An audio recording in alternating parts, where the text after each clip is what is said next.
नमस्ते बच्चों। अब हम समास के बारे में पढ़ रहे हैं। समास का पार्ट 1 करके मैंने अपलोड किया था।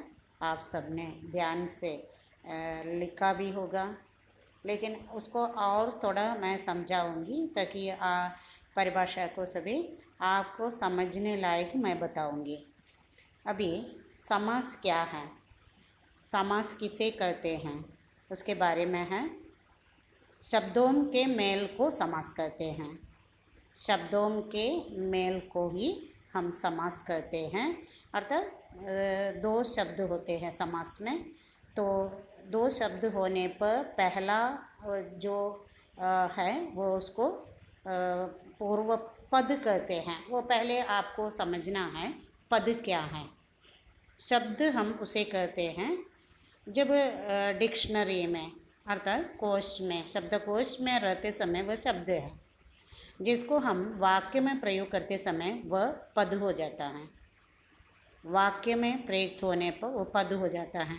उदाहरण के लिए लड़का शब्द शब्दकोश में रहते समय वह शब्द है, लेकिन हम लड़का पढ़ता है ऐसे बोलने पर वह लड़का शब्द से फिर पद हो गया। लड़का अभी पद है।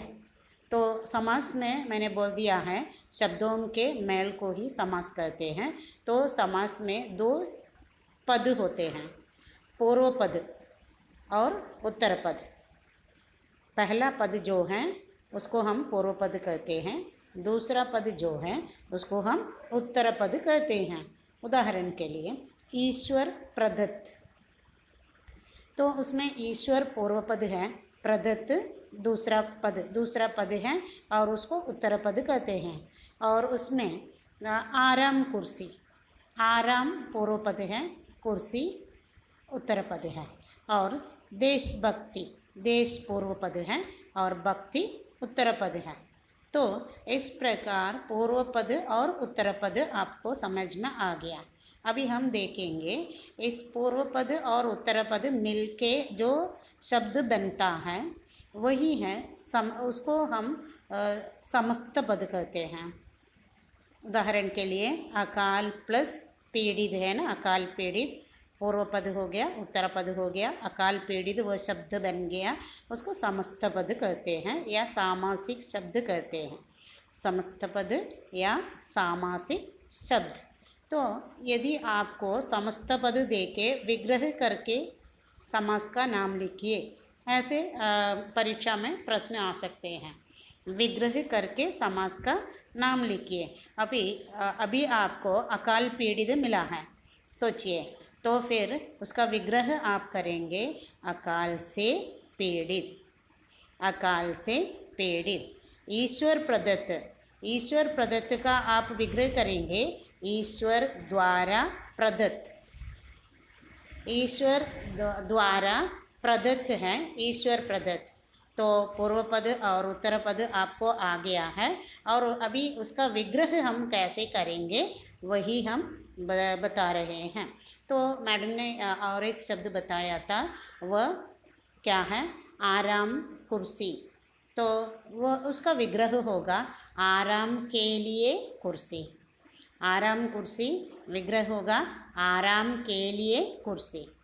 तो हमेशा आप सुनते हैं ये पाप पुण्य, पाप और पुण्य ऐसे। तो फिर अभी बहुत सारे उदाहरण आपको मिला है, उससे आप समझना है पूर्व पद क्या है, उत्तर पद क्या है।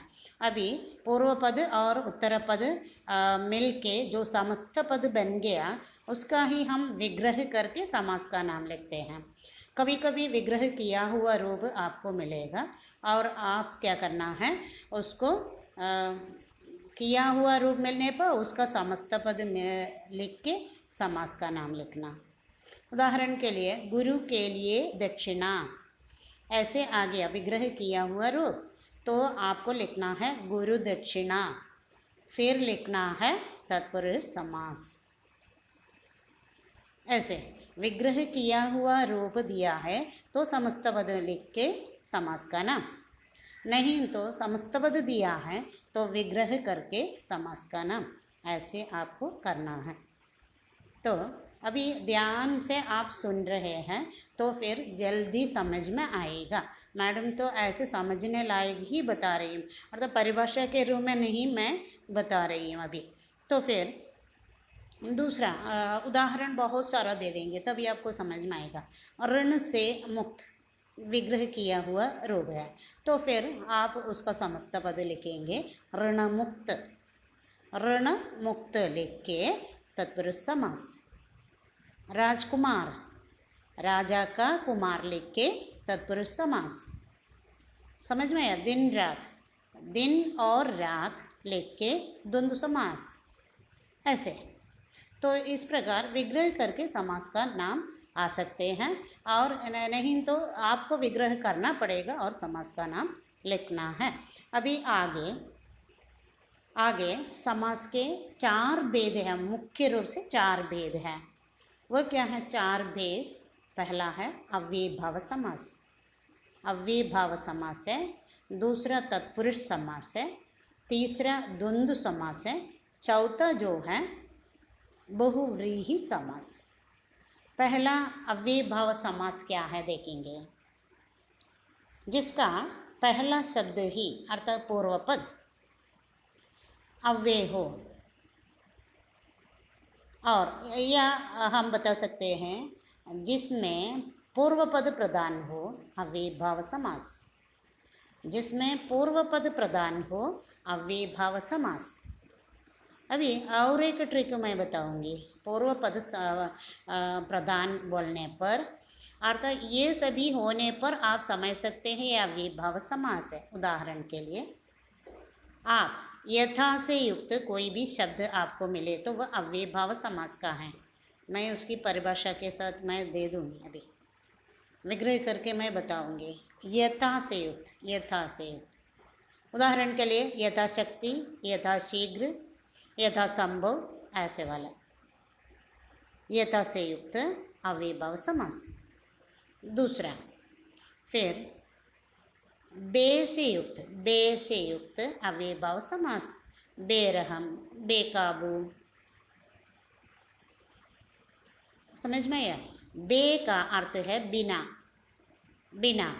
बेरहम बिना रहम के, बेकाबू बिना काबू के, ऐसे विग्रह होगा तो फिर अव्ययीभाव समास। फिर हर, हर का लेके जो भी हर दिन, हर पल, ऐसे वाला वो अव्ययीभाव समास का है, क्योंकि उसका विग्रह करते समय हम ऐसे करेंगे। प्रतिपल, हर पल आ गया तो उसका विग्रह होगा प्रतिपल, और हर दिन ऐसे आ गया उसका विग्रह होगा प्रतिदिन। हर क्षण, प्रति क्षण। तो इस प्रकार उसका विग्रह होगा। उसका भी पहला पद जो है, पूर्व पद जो है अव्यय है, इसलिए वह अव्ययीभाव समास, पूर्व पद प्रधान अव्ययीभाव समास। अब ऐसे समझेंगे। फर्स्ट जो हम लिखते हैं पूर्व पद प्रधान, ऐसे ही आएगा। तो अभी मैंने बोल दिया यथा से युक्त अव्ययीभाव समास है, बे से युक्त अव्ययीभाव समास है, फिर हर से युक्त अव्ययीभाव समास है। अभी दूसरा आ से युक्त अव्ययीभाव समास है। उदाहरण देखिए आजीवन, आमरण, आजन्म, ऐसे वाला शब्द। आजीवन में आजीवन बोलते समय जीवन पर्यंत आएगा, जीवन पर्यंत है उसका विग्रह और अव्ययीभाव समास। फिर आमरण, आमरण में मरण तक, मृत्यु तक, ऐसे विग्रह होना है, अव्ययीभाव समास। तो अर्थ समझ के विग्रह करना पड़ेगा इसमें अव्ययीभाव में। तो आजन्म, जन्म से लेकर, ऐसे विग्रह करना है और अव्ययीभाव समास। ऐसे ही भर, भर पेट, भर पेट, उसका मतलब पेट भर, अव्ययीभाव समास का उदाहरण है। फिर रातों रात, गली गली, उसका विग्रह होगा रातों रात बोलते समय रात ही रात में, रात ही रात में। गली गली बोलते समय हर गली में, प्रत्येक गली में, ऐसे विग्रह होगा अव्ययीभाव समास। पहला पद प्रधान अव्ययभाव समास। और उसमें क्या क्या आ सकते हैं मैंने बताया है। यथा से युक्त आ सकते हैं, आ से युक्त आ सकते हैं, बे, फिर हर, फिर भर, फिर दो अर्थात नाउन एक साथ आने पर रातों रात, दिनों दिन ऐसे वाला शब्द भी अव्ययभाव समास का उदाहरण के रूप में हम देख सकते हैं। अभी आपको अव्ययभाव ठीक से समझ में आ गए होंगे। ऐसे वाला उदाहरण ही बहुत सारा उदाहरण आपको मिलेगा, आप देखना है। अभी दूसरा है तत्पुरुष समास। तत्पुरुष समास कुछ बच्चे कितना भी बताने पर भी तत्पुरुष ऐसे लिखते हैं। आपको देखना है त के बाद फिर एक हाफ त है, आधा ही है। तो तत्पुरुष समास में आपको देखना है, तत्पुरुष समास में दूसरा पद प्रधान है। अव्ययभाव मैंने पहले ले लिया, पूर्व पद प्रधान। तो तत्पुरुष समास में उत्तर पद प्रधान है।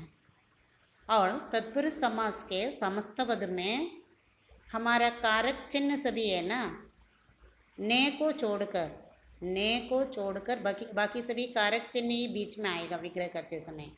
को, से, काके की, में, पर, के लिए, वो सभी, ये सभी लुप्त होके ही समस्त पद बनता है।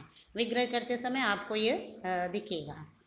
तो फिर तत्पुरुष समास में फिर से समझिए, वो दूसरा पद प्रधान, उत्तर पद प्रधान तत्पुरुष समास।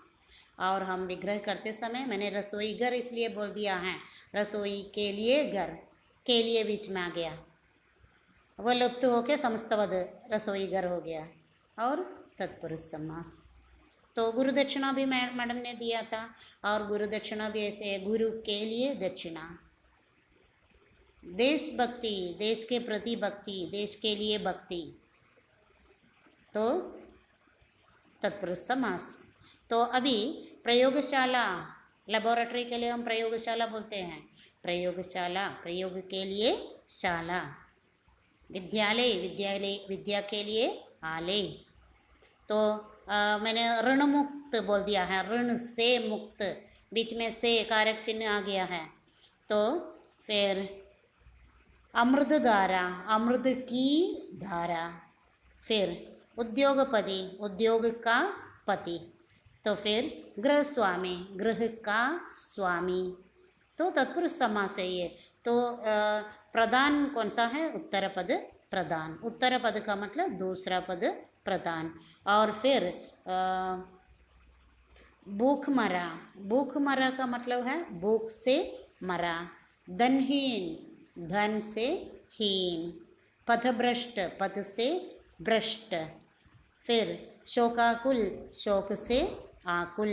अभी देखो, इस प्रकार विग्रह करते समय कारक चिन्ह दिखेगा, और वह समस्त पद बनते समय कारक चिन्ह लुप्त होके समस्त पद बनता है।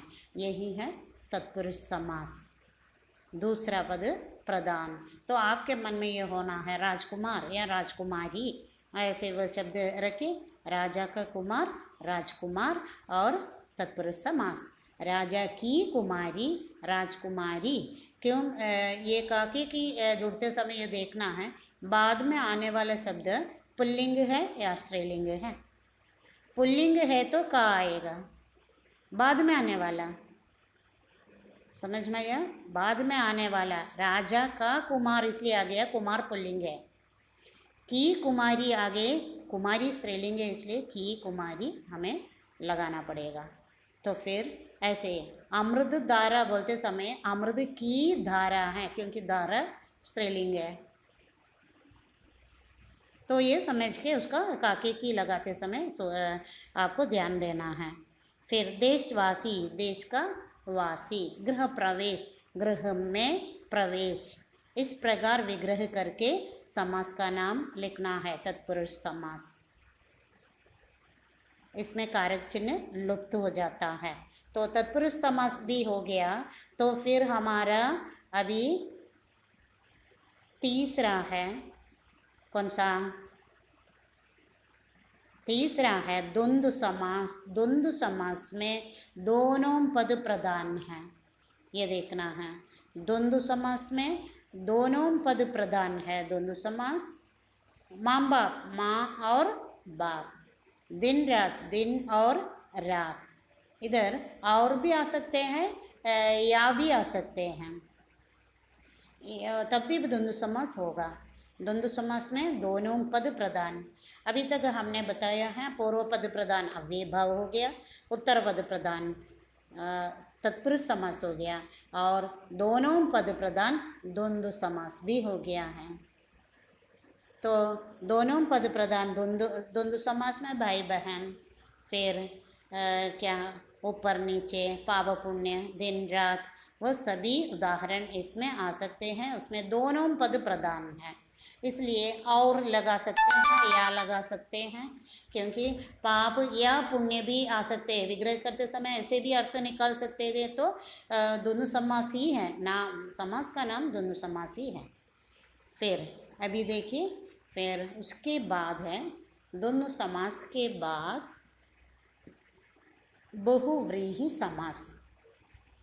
उसको आप समझना है। बहुव्रीहि समास में हमें ध्यान देना पड़ेगा, दोनों पद प्रधान नहीं, पूर्व पद भी प्रधान नहीं है, उत्तर पद भी प्रधान नहीं है, कोई अन्य पद प्रधान है। बहुव्रीहि समास कोई अन्य पद प्रधान बहुव्रीहि समास है। उदाहरण के लिए उसमें जो दिया गया दोनों पद प्रधान नहीं है, हमने बताया है, लेकिन विग्रह करके किसी अन्य के लिए वो रूढ़ हो गया होगा, किसी अन्य के लिए उसी को ही होगा और किसी को नहीं होगा, ऐसे। तो अभी हम देख सकते हैं नीलकंठ। नीलकंठ जिसका कंठ नीला है, नीला है जिसका कंठ लिख के ब्रैकेट में शिव लिखना है, तो ये शिव के लिए है, शिव ही प्रधान है उधर। नीलकंठ में नीला फर्स्ट वर्ड और कंठ दूसरा, तो नीला और कंठ को प्रमुखता नहीं है, किसको प्रमुखता है? शिव को प्रमुखता है, शिव के लिए है वह शब्द। अन्य पद प्रधान बहुव्रीहि समास। तो इसका विग्रह इस प्रकार होना, नीला है कंठ जिसका, ब्रैकेट में शिव, तो बहुव्रीहि समान। गणेश, गणेश बोलते समय जो गणों का ईश हो, गणों का ईश है गणेश, तो फिर ब्रैकेट में आप गणपति लिख सकते हैं। यदि गणपति दिया है जो गणों का पति है, तो गणेश लिख सकते हैं। तो बहुव्रीहि समास हो गया। और दूसरा उदाहरण देखिए अभी, लंबोदर। लंबोदर, उदर का मतलब पेट, लंबा है जिसका पेट, उदर का मीनिंग समझ में आना है। उधर आप दवात का द है, उधर ऐसे नहीं है, उधर, उधर दवात का द है, तो स्पेलिंग में मिस्टेक नहीं होना। तो लंबा है उधर जिसका, ऐसे आने पर आप ब्रैकेट में गणेश लिखेंगे और बहुव्रीहि समास। किसी के लिए, अभी इसमें आप देख सकते हैं किसी का पर्याय होगा, ऐसे वाला शब्द ही इसमें आएंगे। दशानन, दशानन जिसके 10 आनन हो, 10 आनन हो, आनन का मतलब मुख, 10 मुख हो, कौन हो सकता है 10 मुख वाला? रावण, ब्रैकेट में रावण बहुव्रीहि समास। तो एक दंत, एक दंत में बोलते समय जिसका एक दांत हो, कौन है? ब्रैकेट में गणेश, बहुव्रीहि समास। समझ में आ रहे? तो ऐसे ही तो चक्रधर, चक्र धारण करने वाला जो, वह कौन है? ब्रैकेट में विष्णु। फिर पीतांबर, पीतांबर, पीतांबर उसमें क्या है? पीत, पीत का मतलब पीला, अंबर का मतलब वस्त्र, दोनों प्रमुख नहीं है, किसी और के लिए है वह। पीला अंबर पहनने वाला जो, कौन है? ब्रैकेट में आएगा विष्णु, विष्णु भी हो सकते हैं, कृष्ण भी हो सकते हैं। पीला अंबर पहनने वाला, इस प्रकार वो बहुव्रीहि समास भी हो गया है, बहुव्रीहि समास भी हो गया। अभी आगे आपको जो समझ में नहीं आया है वो मेरा मीट क्लास में बोलना है। आज मैंने मीट क्लास अनाउंस किया था और फिर आपको लग रहा है मुश्किल, इसलिए मैं उसको नहीं ले रही। फिर अभी दूसरा, तत्पुरुष समास के अंदर ही और दो समास है, वह है द्विगु समास और कर्मधारय समास। द्विगु समास उसके बारे में आपने लिखा नहीं है और वह मैं अभी बता के दे दूँगी, क्योंकि द्विगु समास का मैंने आपको 7th क्लास में पढ़ाया था, आपको याद नहीं होगा फिर भी, क्योंकि अपूर्व अनुभव में हमने पढ़ाया था। उदाहरण के लिए द्विगु समास में पहला शब्द संज्ञावाची नंबर, पहला पद जो है, पहला पद संज्ञावाची है और दोनों मिलके एक समूह का बोध होने पर, समूह का बोध दोनों मिलके हमें समूह का बोध देने पर वह द्विगु समास है। उदाहरण के लिए त्रिलोक, 3 लोकों का समाहार। त्रिलोक 3 लोकों का समाहार करके हम विग्रह करेंगे। फर्स्ट वर्ड नंबर है, इसलिए आपने दोनों मिलके एक समूह का बोध हो गया, इसलिए आप लिखेंगे उधर द्विगु समास है। चौराहा, 4 राहों का समाहार।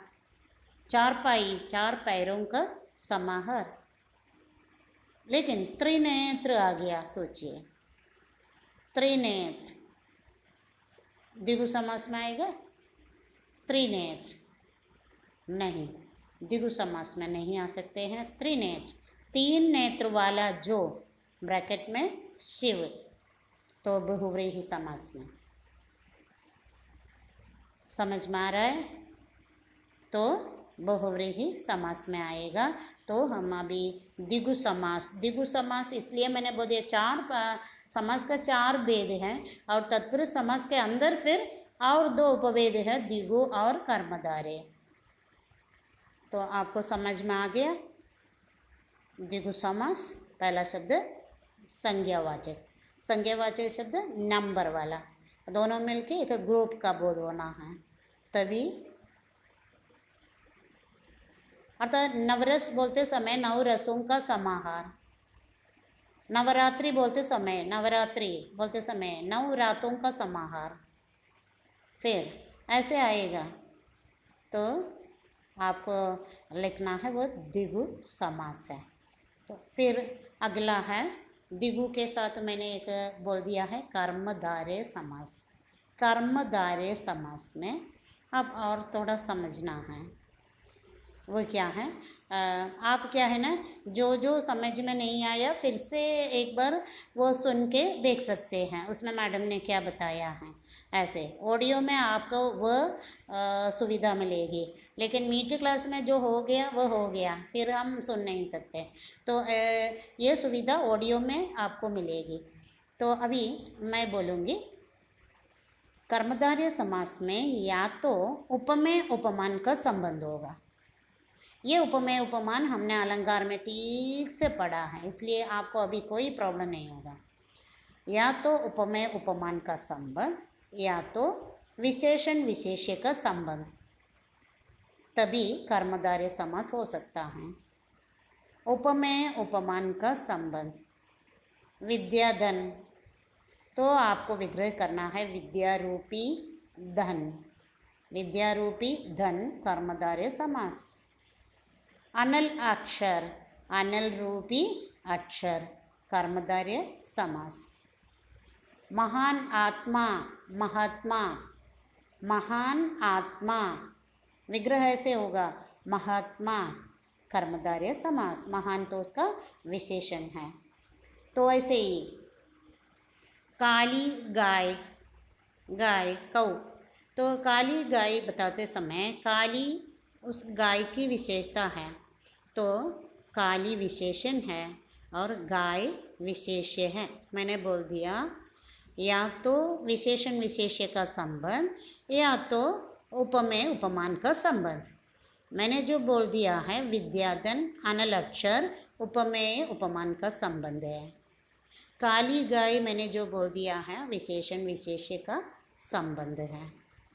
इस प्रकार जिस समास में विशेषण विशेष्य का संबंध हो या उपमेय उपमान का संबंध हो तो वह कर्मधारय समास है। आपको ठीक से समझ में आ रहा है? बार बार आप सुन के देख लीजिए तो फिर आपको कोई प्रॉब्लम नहीं होगा। तो फिर अभी कमल नयन, कमल नयन तो उपमेय उपमान का संबंध है, कमल जैसे नयन। फिर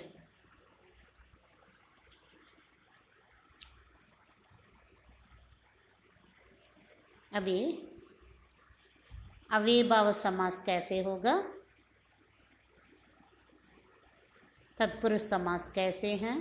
फिर दाल रोटी बोलते समय दाल और रोटी है द्वंद्व समास, दोनों पद प्रधान।